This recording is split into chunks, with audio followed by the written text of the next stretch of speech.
Alright guys, these are my Paris Olympic predictions. I feel like everyone's doing these. I did these a long time ago, but I don't think anyone noticed because it was really far away from the Olympics, so we're going to do them again. So let's start with, of course, men's singles.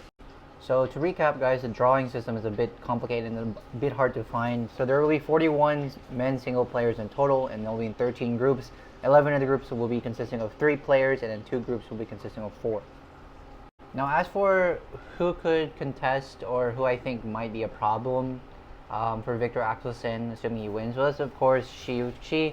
Xiu-Chi is actually seed number 1, while Victor Axelsen seed number 2. I think it's just a little bit of bad timing. That just might be me being a Victor Axelsen fanboy.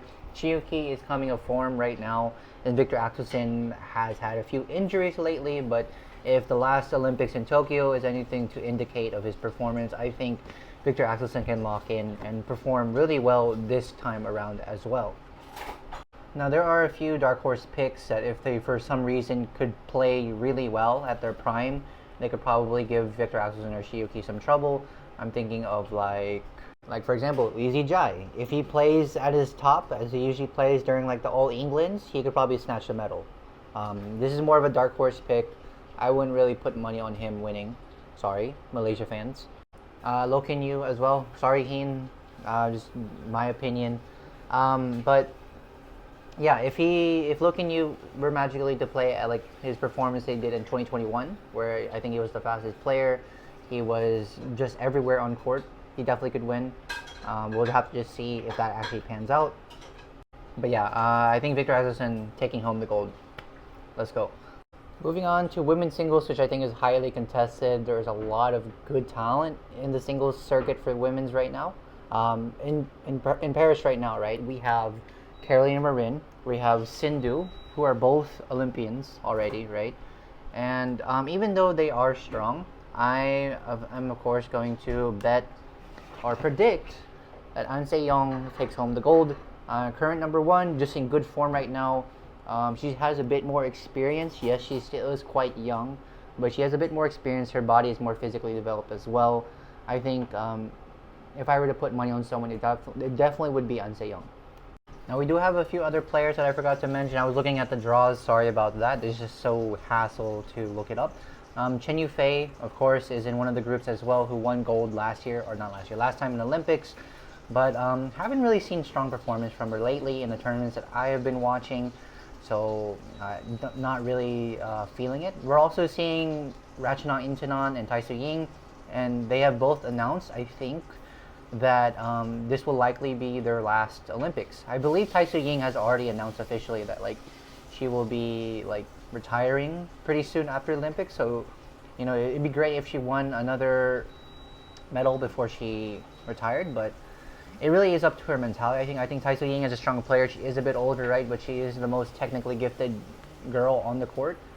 But a lot of her play really depends on the specific day. She's very finicky when it comes to her performance. On days when she's strong, she's unstoppable.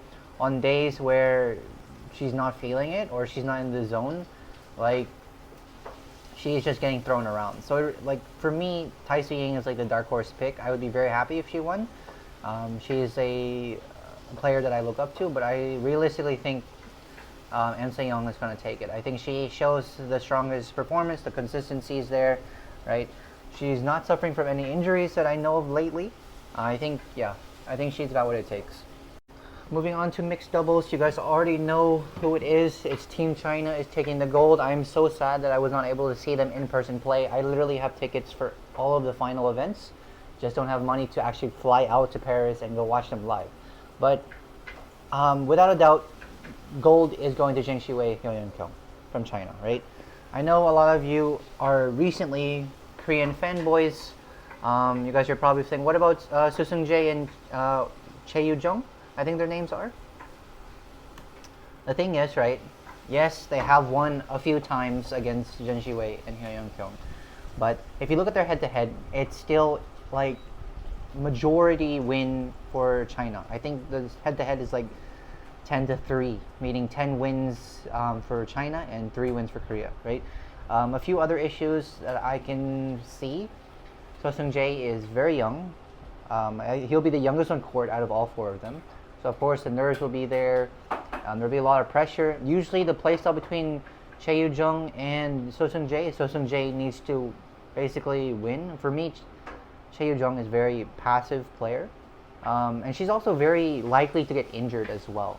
So she has not really been able to play to her best, right? During the All Englands, she was rarely or for once not injured, which is why we saw her play very well, and they played very well. But even then, right, Zheng Shuwei, Hye Yeon-kung took them to 3 sets, and it was not an easy win, right? They have not been able to take 2 sets from them definitively.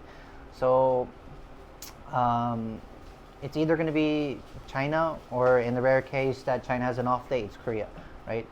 I think that's really it. I think Japan, I think Watanabe, Higashino, I think some fans are going to be there, but I don't really think anyone's expecting them to win. So, yeah. Alright, last but not least, we have women doubles, and just looking at the draw, there are only 4 groups, and there's really only a few groups here that or a few pairs here that I'm really looking at, interestingly.